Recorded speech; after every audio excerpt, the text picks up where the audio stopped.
নমস্কার বন্ধুরা, সকলকে স্বাগত জানিয়ে অনেক স্বাগত জানিয়ে শুরু করছি আজকে আরও একটা নতুন রেসিপি আপনাদের দেখাবো। আজকে এই যে আমি নিয়ে নিয়েছি পেঁপে, টুকরো করে কেটে নিয়েছি, আলু কেটে নিয়েছি, আর এখানে সয়াবিন নিয়েছি, এখানে পাপড়ি ছাড়িয়ে পেঁয়াজগুলো কেটে নিয়েছি, যেমন চিলি চিকেনে পেঁয়াজ দেয় সেভাবে, কাঁচা লঙ্কা আর টমেটোর টুকরো। আমি এর মধ্যে কোনো মশলা দেবো না, আমি শুধু ম্যাগি মশলা দিয়ে আজকে সয়াবিন তরকারিটা পেঁপে আলু দিয়ে বানাবো।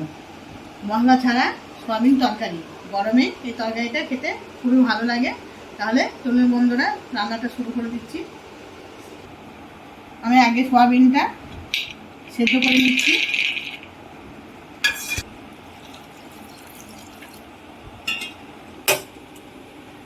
বসিয়ে দিলাম এটা সয়াবিনটা সেদ্ধ হতে, তারপর দেখাচ্ছি। সয়াবিনটা সেদ্ধ হয়ে গেছে, বাটিতে ঢেলে নিচ্ছি ঠান্ডা জল দিয়ে। এটা ভালো করে ধুয়ে নেব। আমি এর মধ্যে আলুটা পেঁপেটা একটা সিটি দিয়ে নেব।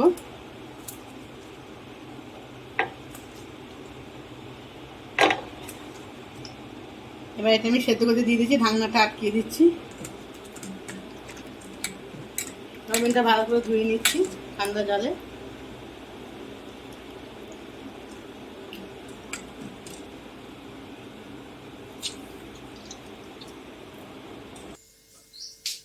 আমি ওই ওভেনে পেঁপেটা আলুটাকে সিটি দিতে বসিয়ে দিয়েছি। আমি এখন সয়াবিনটা ভাজবো, তার জন্য দিয়ে দিচ্ছি কড়াইতে তেল।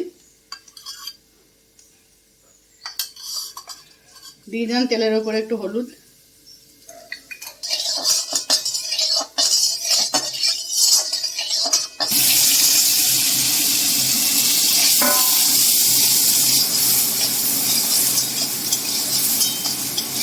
সয়াবিনটা ভাজলে পরে তরকারিটা টেস্ট হয় খুব। সয়াবিন ভাজার গন্ধটা ভালো লাগে। ভাজা হয়ে গেছে, তুলে নিচ্ছি। বেশি ভাজবেন না, তাহলে শক্ত হয়ে যাবে।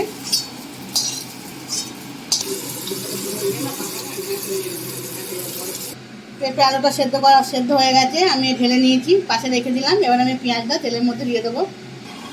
পেঁয়াজ ভাজার জন্য দিয়ে দিলাম কড়াইতে তেল।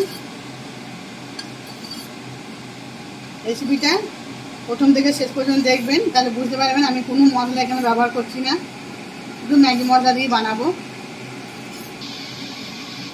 দিয়ে দিলাম গোটা জিরে, তেজপাতা,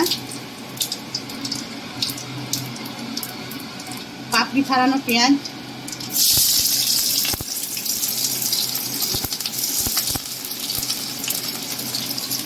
কাঁচা লঙ্কা,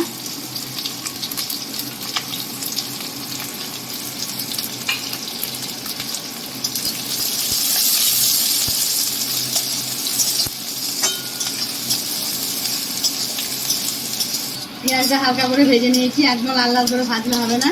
এই যে হালকা করে ভেজে নিয়েছি। এবার দিয়ে দিচ্ছি সেদ্ধ করা পেঁপে। পেঁয়াজের সাথে একটু ভালো করে নেড়ে নেবো।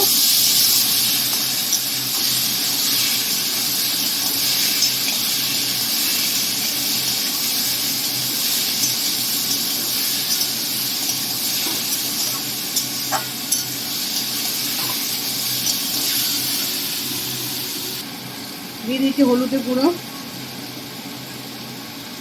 দিয়ে দিচ্ছি কাশ্মীরি লঙ্কা গুঁড়ো,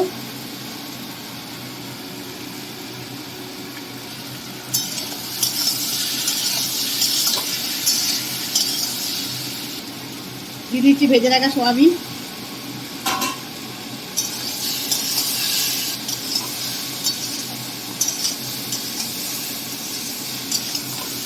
এখন তরকারি কালারটা কি সুন্দর হয়েছে। একদম অল্প সময়ে, অল্প মশলায়, অল্প তেল, অল্প মশলা না, মশলা একদমই নেই।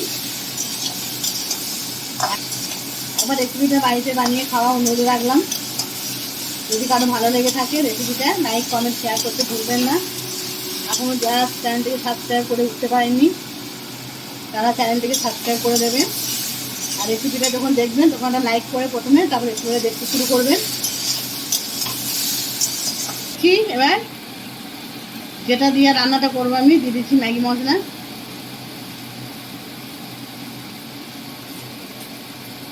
দিয়ে দিচ্ছি ম্যাগি মশলা।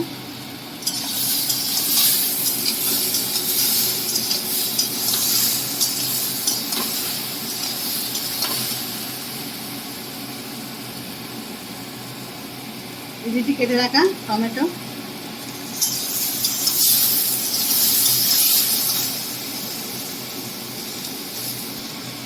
দিয়েছি লবণ।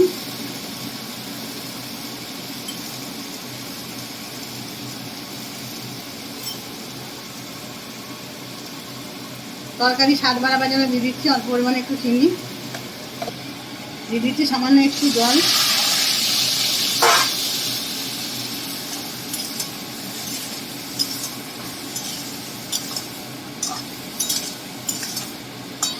মশলাটা ভালো করে কষিয়ে নিয়েছি। এখন কি সুন্দর কালার হয়েছে, মনে হচ্ছে মশলা দিয়ে নিই।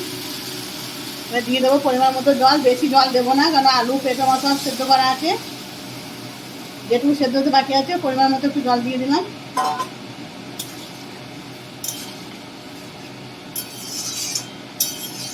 তরকারি কালারফুল হয়েছে না?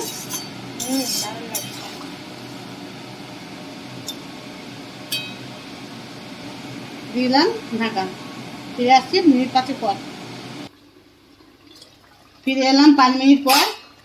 তরকারিটা পুরো রেডি হয়ে গেছে, এরকম মাখো মাখো। কি সুন্দর গন্ধ বেরোচ্ছে, খুব সুন্দর গন্ধ বেরিয়েছে। তরকারিটা দারুণ। আপনাদের কাছে আবার আমার একান্ত অনুরোধ, রেসিপিটা বাড়িতে বানিয়ে খেয়ে দেখবেন। গরমের সময়তে কোনো মশলা নেই, মশলা ছাড়া খুব সুন্দর টেস্ট হয়। রেসিপিটা যদি ভালো লেগে থাকে আবারও বলছি, লাইক কমেন্ট শেয়ার করতে ভুলবেন না। চ্যানেলটিকে সাবস্ক্রাইব করে আমার পাশে থাকবেন। ভালো থাকবেন, সুস্থ থাকবেন। আজকের মতো এই পর্যন্ত। আবার দেখা হচ্ছে আগামী দিন নতুন কোনো রেসিপি নিয়ে।